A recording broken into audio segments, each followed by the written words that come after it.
Hollywood, California, the makers of Old Gold cigarettes present the Comedy Theater, the only radio program that brings you every week the greatest stars in the greatest comedies. Tonight's play, True to Life, starring Dick Powell, Victor Moore, and Rosemary DeCamp.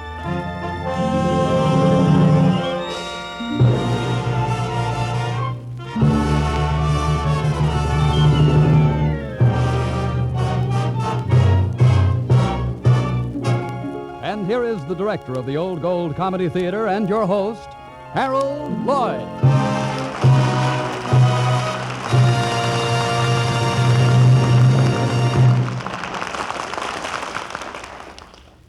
Good evening, ladies and gentlemen. You know, someone once said, the movies should be more like life. And a wise man answered, life should be more like the movies. In tonight's story, True to Life, we're going to attempt to show that radio can be like both. Now, in the part of Link Ferris, I've cast Dick Powell.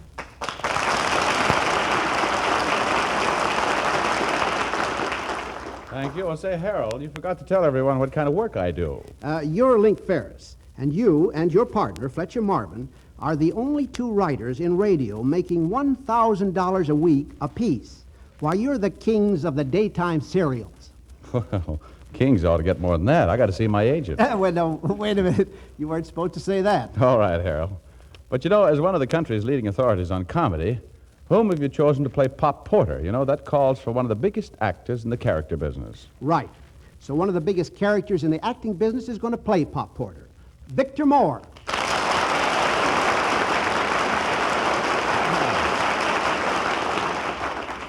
It sure looks like I'm getting a business around here.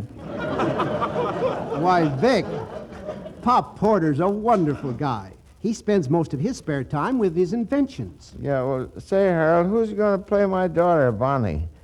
Bonnie's an awful nice girl. That's right, and she's pretty, too. Well, Bonnie's going to be played by Rosemary DeCamp.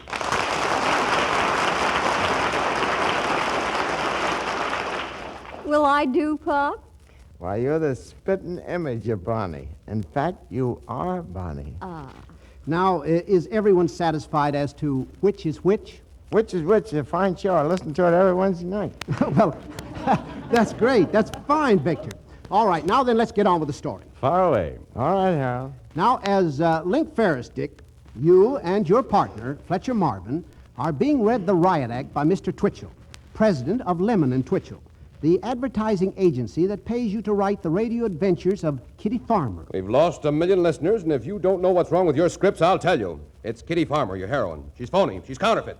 Now, unless you make that girl real and believable, you're fired, both of you. And that's final. I think the man's angry. No, Fletch, old Twitchell's right. Life at $1,000 a week has made us soft, and our writing shows it. Oh, you're nuts. I'm going to go out and meet some real people. Well, while you're about it, Genius, see if you can find a real flesh and blood Kitty Farmer. And how did you get along, Link? Well, not so hot, frankly. Finally, I was so hungry that I dropped into a lunch wagon out in Sunnyside. I just finished ordering roast beef with all the trimmings when I discovered that all I had was a nickel. So I changed my order to a cup of coffee. The girl behind the counter brought me my roast beef anyway. Nothing I could say would convince her that I wasn't broke and hungry.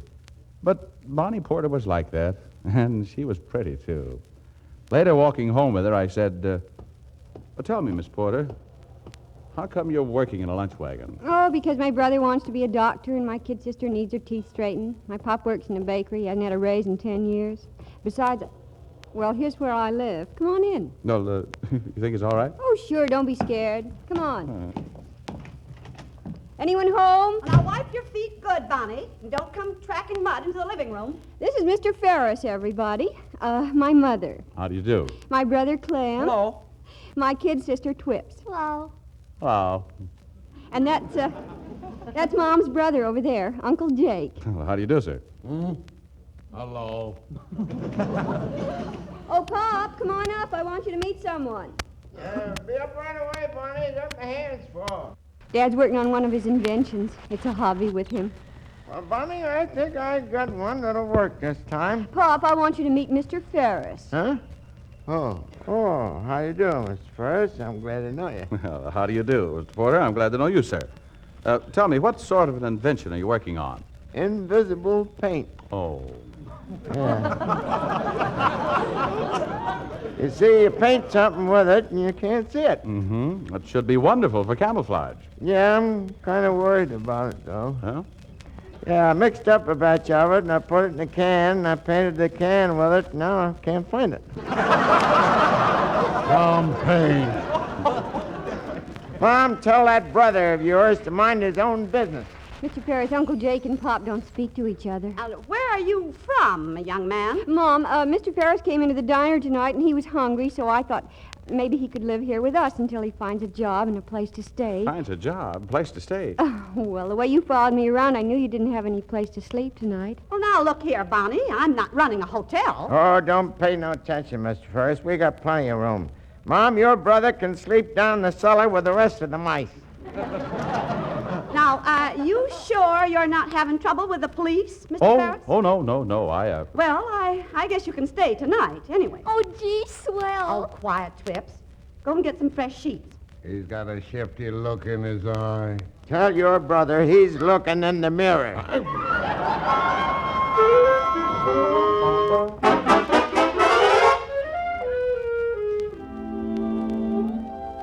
And that's how it all started. I had found a real kitty farmer. It was Bonnie Porter. I stayed on with the family and let them think I was out looking for a job. Actually, though, I was taking down everything they said. No one suspected that Fletcher and I were putting the Porters on the air as the farmer family, true to life. Not even the president of Lemon and Twitchell, who said, Boys, I've read your first script. Congratulations. Why, Kitty Farmer's warm. She's real. She's human. And that family of hers, oh, they're wonderful. If you keep it up, you can keep it up. well, Oh, there's plenty more material where that came from, Mr. Twitchell. Fine, fine. Hey, Link, what kind of a dame is this, Bonnie? oh, very ordinary. You wouldn't like her, Fletch. Not your type at all. Now, suppose Bonnie, Kitty, met another fellow, rich, suave man about town. You know, give the story new complications. Don't you think, huh? No, I don't think. Go on, pound that typewriter.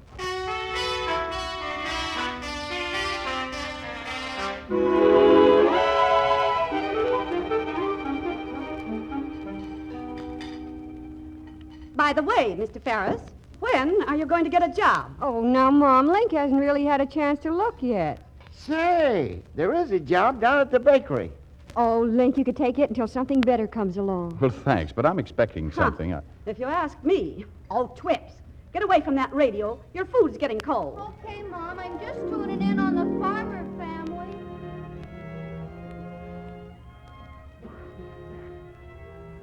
And now, ladies and gentlemen, we bring you another episode in the new series, The Farmer Family. As our story opens tonight, Pop Farmer... That's a pretty bad show. I've got a great idea for a submarine that flies. Some submarine. Don't you think we better have some music? Here, I'll change it. Oh, sit down, Mr. Ferris. We want to hear this. If your father had a little more gumption, he'd ask for a raise. That reminds me of someone I know. Sounds just like Mom. No. Link, what's the matter? Well, I've got the... I better... Here. Hold your nose and drink some water. Oh, there's only one thing that will stop it. I gotta sing.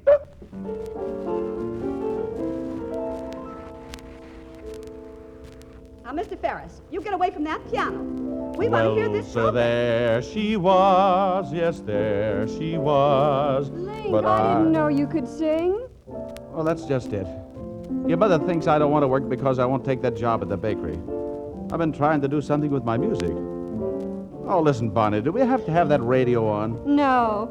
Uncle Jake, turn the radio off. I want to hear this program, if you don't mind. Tell them we do mind. There.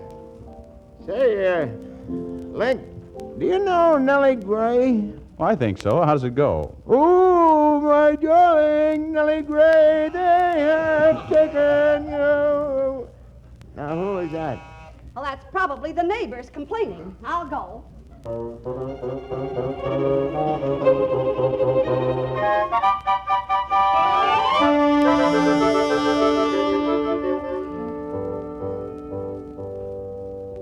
And who was at the door, Link?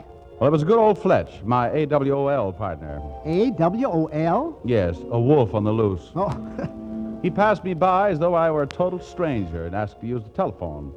Kept his finger on the hook while he called the cops and reported a phony holdup. He must have wanted to meet Bonnie pretty badly because he was dressed fit to kill.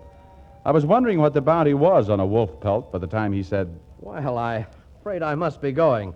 And, Miss Porter, tonight has been an adventure in more ways than one. Oh, thank you. If you ever get held up again in this neighborhood, drop in. There's always someone home. well, I'll just see Mr. Fletcher to the door. Good night. Good night, everybody. Good night. Now, listen here, Prince Charming. Get back to the castle and start typing. Hey, Link, nice setup. I'll be glad to move in and do the research. Say, that Bonnie's a honey. Listen, brother. Mr. Ferris, I want to speak to you a moment, privately. Well, goodbye, Mr. Ferret. Ferris. Yes, I'll see what I can do for you. Now then, Mr. Ferris, I just thought I'd better tell you, at 5 o'clock in the morning, you either get up and go to work at the bakery, or you get up and get out. What time did you say? 5 o'clock. Oh, that's what I thought you said.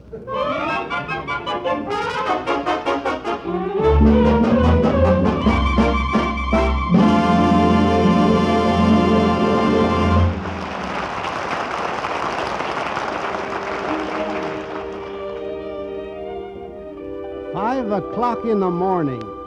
To anyone who isn't used to it, that's an awfully early hour to get up. You can say that again, brother. You get out of bed, you're half groggy. The rumors talk. First thing you know, you trip over your slippers and fall flat on your face. You start to get up and you hit your head against the bureau drawer. That certainly is one of life's minor annoyances. Why be irritated? Light an Old Gold. Yes, smokers, there's a world of solid comfort and pleasure in an Old Gold. So you're up now, and somebody forgot to turn on the heat. Your teeth are chattering like a magpie. You take one step, and this time you fall over one of Junior's toys. Why be irritated? Light an Old Gold.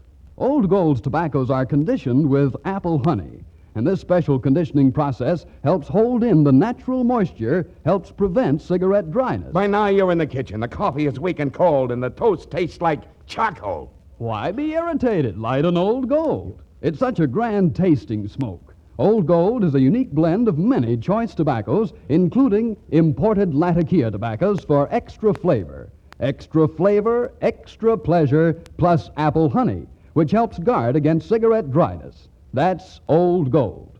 Try a pack and see for yourself why they've tripled in popularity.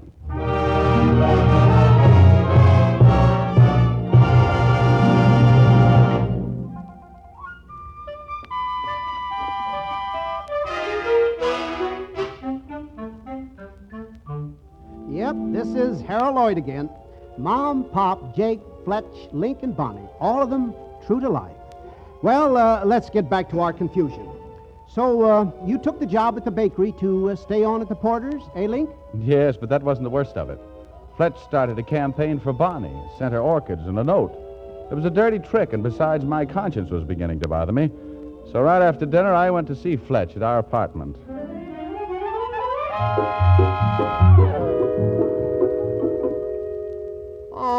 All right. So I did send Bonnie some flowers. Oh, I'm through. As of now, consider the Farmer family orphans. Why, Link, old man, you're not jealous of little harmless me, are you? Well, that's got nothing to do with it. The Porters are nice people, and I'm through using them. Well, it's not hurting them any. It'll hurt them plenty if they ever find out about it. And I can't keep that radio of theirs out of order forever. No, it wouldn't be so bad if we could just do something for them. Well, I'm for that, Link. Listen, I'll go down to the bakery in the morning and fix it up with the boss for the old man to get a raise, a big one. We'll pay for it ourselves. Hey, that'll go good on the show, too. Pop gets a raise. Can't we ever do one human thing without getting our pound of flesh? I knew you wouldn't let me down. Hey, you better get to bed. You have to be at that bakery at 5. Yeah. Oh, I'm getting so little sleep these days, I've got white circles under my eyes.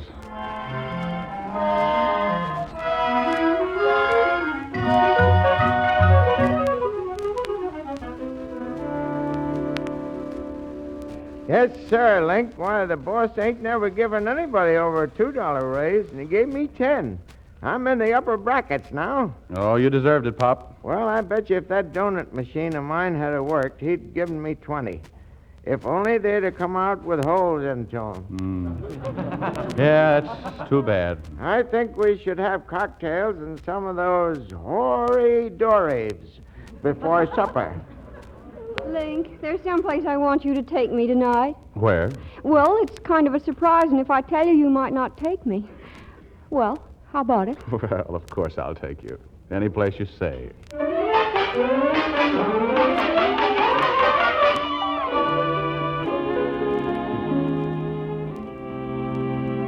Well, you were pretty puzzled, weren't you, Link? Plenty. Bonnie wouldn't tell me a thing. She just kept saying, come on, you'll find out.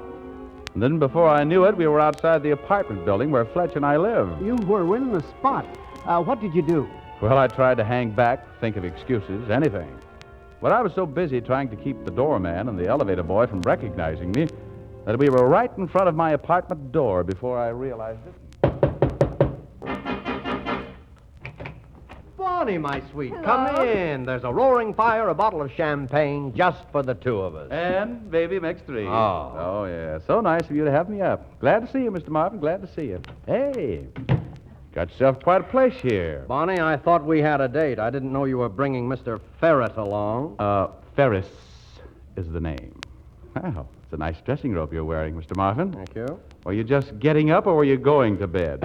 Well, I wasn't expecting... I guess you think it's pretty nervy of me, Mr. Marvin, to bring Link here. Oh, no, not at You know, all. you're always saying there's nothing you wouldn't do for me, and Link here sings very well. Link, Mr. Marvin is a big radio executive, and maybe he could get you into radio. Well, think of that.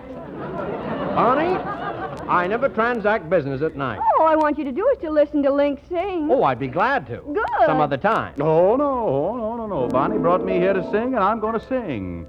Well, so there she was. Yes, there she was. But I took hold of her.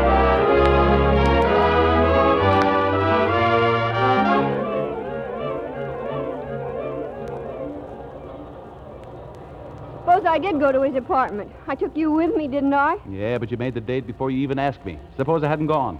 You keep insinuating things, and so help me, I'll push you off the top of this bus. I warned you about that fella. He's a wolf.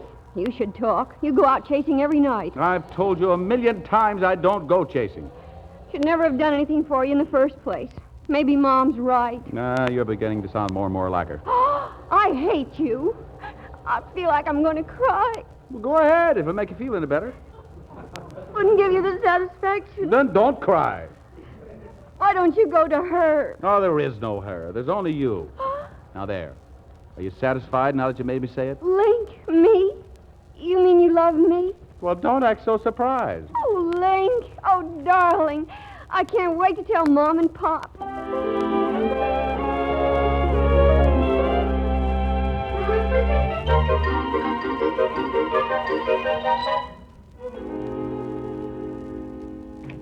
Mom, Pop, everybody, wake up. Well, what are you all doing up? We've been waiting for you and Mr. Ferris. What's the matter? Mr. Ferris, this is Mr. Mammal. I'm your Uncle Jake's lawyer, and we're suing you and Marvin, the advertising company, for $100,000. How do you like that, Mr. Ferris? What in the world are you talking about, Uncle Jake? Bonnie, whatever happens, I want you to know that I meant every word I said tonight. Huh? Yeah, him and that Fletcher Marvin, they're friends. They've been spying on us. We got the radio fixed and heard the whole program. We're that crazy farmer family. You've been writing down everything we said and done. Spies, Gestapo. This isn't true, Link. Oh, it's quite true, Miss Porter, and he's going to pay. Yeah, plenty. But, Link, you were broke. We tried to help you. Well, I never said I was broke. Fletcher and I just got started, and it seemed to get out of hand. Yeah, you made me an old crackpot with a lot of crazy inventions. And me, a nagging old hen. And me, a loafer. Positive defamation of character. You made a fool of me, you and Fletch. You've been laughing at me. Bonnie, tonight I practically asked you to marry me. That was on the level. Mr. Ferris, you're not welcome here. You better go. Yeah, go on. Is that the way you feel about it, Bonnie? How do you think I feel? Lying to me. Well, you even proposed to me just to get material for that radio program of yours. No, you can't believe that. I believe you're the lowest form of animal life, and I never want to see you again. Yeah, now Jake's the head man around here. I'll never get a break. I'm a lost soul.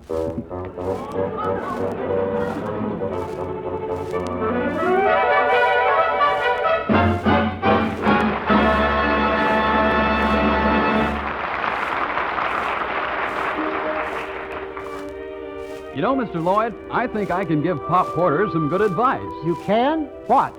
Why be irritated? Light an old gold. Yes, many's the time you'll come up against one of life's little annoyances, and then perhaps you'll heed our friendly suggestion when we say, why be irritated? Light an old gold. Now, a cigarette that's dry is a cigarette that's hot burning and harsh. And I don't have to tell you how a cigarette like that cuts down your smoking pleasure, becomes one of life's little annoyances. But Old Gold is a unique blend of many fine tobaccos, including a touch of costly, extra flavorful Latakia tobacco, is conditioned with apple honey. This special conditioning process helps hold in the natural moisture, helps guard against cigarette dryness, to give you more smoking pleasure. And since we all want more smoking pleasure, it's easy to see why Old Golds have tripled in popularity. Yes, not only tripled in popularity, but billions of them are being shipped to our forces overseas. And remember, the greater the shipment, the greater the pleasure to our service men and women who smoke Old Gold. Now, we're extremely sorry there aren't enough Old Golds to satisfy all demands, and we're doing our level best to assure fair distribution. But keep in touch with your dealer and ask again for Old Golds, because it's certainly worth keeping in touch with a cigarette conditioned with apple honey to help prevent cigarette dryness. That's Old Gold.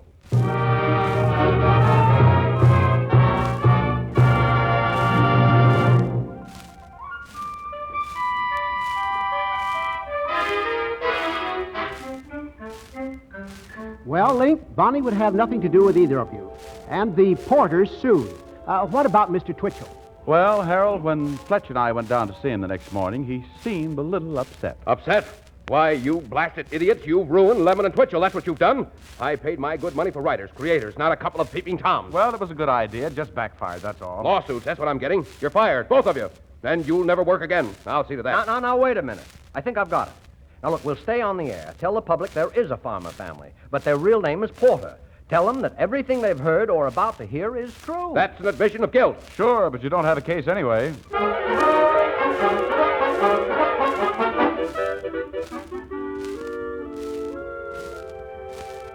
So Fletcher and I went on the air and told the truth. The program stood the country on its ear. Overnight, the Porters became famous. Yeah, I'll say we did. They took our pictures and people started coming to the house to meet us.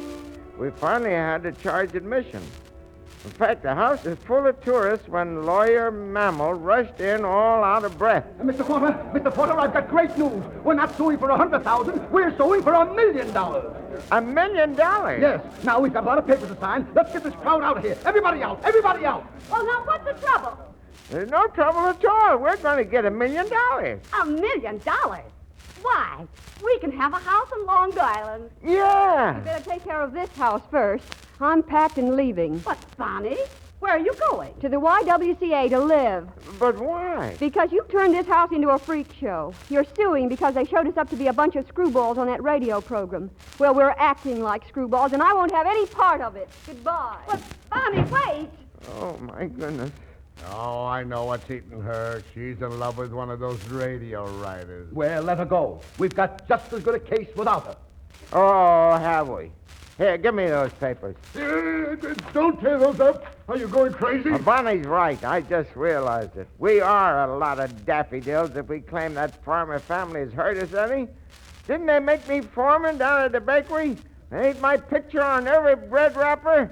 They've done us a favor. If you think we're going to pass up a chance to make shut up, Jake. And, Pop, you're right. And now, Mr. Mammal, we won't be needing you. No, go chase yourself an ambulance. Now, you look here. I put in a lot of work on this case, and Well, send your bill to Jake here. He hired you. Sue him. That's an idea. I wish you would sue him. Why, you can't... On your way, on your way. Now, Mom, you go after Bonnie and bring her home, and I'll take care of that love situation. I ain't an inventor for nothing.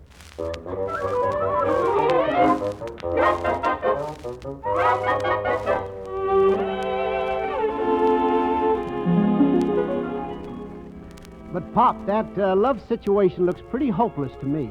Oh, don't worry, Harold. Me and Mr. Twitchell fixed it up so that I could get the boys over to the house and get Bonnie to decide which one of them she was in love with. And broadcast it, too, on the radio. So from Maine to California, they'd know her answer. Broadcast it? Did Bonnie agree to that? Oh, Bonnie didn't know nothing about it. Neither did Link or Fletch. You see, them fellas from the radio station came here beforehand and put a microphone in a vase of flowers right on our own dining room table. Oh, it was exciting. And then when time came to go on the air, I just managed to get Bonnie up close to that vase. She didn't even suspect a thing when in walks Link and Fletch. Pop, what do you mean by bringing them in here? I don't want to see them. Oh, yes, you do. Oh, no, I don't. Well, if that's the way you feel about it. Oh, no, you don't. No, nobody leaves this room until we talk everything over. There's nothing to talk about. Yeah, you're right. Let's get out of here. Now, wait, boys. Bonnie, you know you're in love with one of these boys. 30 million people out there are waiting for you to make up your mind. Now, which one of them are you going to marry? I'm not going to marry anyone. Is that clear? I won't stand for this. Now, just a minute. Just come back here to this table. I'm not through yet. You listen to me, Bonnie. Ever since the night Link left, you've been mooning around the house like a stray cat. Oh, I have not. Don't let her fool you, folks. What? I want to repeat that. Now, Bonnie, look, Bonnie, if you're just being stubborn, I want to repeat it. I love you. Yeah. Hey! Now we're getting someplace, folks. Are you feeling all right, Pop? Now, look, Bonnie, let's not fight like a couple of kids. I wouldn't marry you if you were the last man in the world. Bonnie, does that mean you're going to marry Fletch? It does not. Really? Well, at least he's an improvement over you. Looks like she's proposing to you, Fletch. Doesn't it, folks? Well, I'd consider it a very great honor, Bonnie, but... Bonnie, he's a Jekyll and Hyde. You wouldn't put up with him for a week, and he knows it. Link's right. You know, when night begins to fall, something happens to me. My fangs begin to drip. Why, what do you mean? Well, he likes to prowl. Oh, wonderful. We'll prowl together. Hey, but Bonnie... Well, in that case, I'll leave you two lovebirds Hey, alone. now, Link, wait a minute now. Yeah, hey, come back here, Link. Wait a minute. All right, Bonnie, but let's stop this pretending. Are you going to marry me or not? Well, if you don't mind taking a girl who's almost been turned down. Whoopee! She's going to marry Link. I hope you folks listening in are as happy about this as I am. Whoopee! Hey! Oh, my goodness, I broke your mother's best vase. Pop, what's that microphone doing there? Why, we're on the air right now. So you boys have been up to some of your old tricks. Why, you... Now, Bonnie, wait. Oh, I'll show you, Link Sarahs, you lying, cheating rascal. Bonnie, stop it. Ouch, Bonnie. Oh, Mom's best dishes. The boys didn't know anything more about it than you did. They didn't? Oh. Oh, Link, darling. Oh. Folks, this is Pop Porter signing off saying, ain't it wonderful? Mom and me started out this same happy way, and I've never regretted a minute of it. Have I, Mom? No, I haven't. I mean up to now.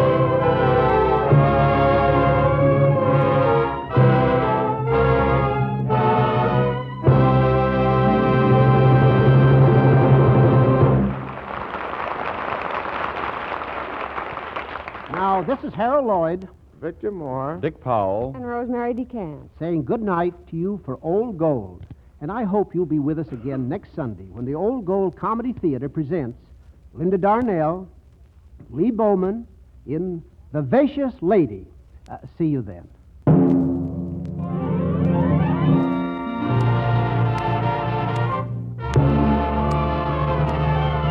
True to Life was presented by arrangement with Paramount Pictures, producers of And Now Tomorrow. We thank the Fitch Bandwagon for the appearance of Dick Powell. Victor Moore is now making Duffy's Tavern at Paramount. And this is Bob Williams saying good night until next week. And in the meantime, don't let little annoyances get you down. Why be irritated? Light an Old Gold. It's conditioned with apple honey to help guard against cigarette dryness and give you more smoking pleasure.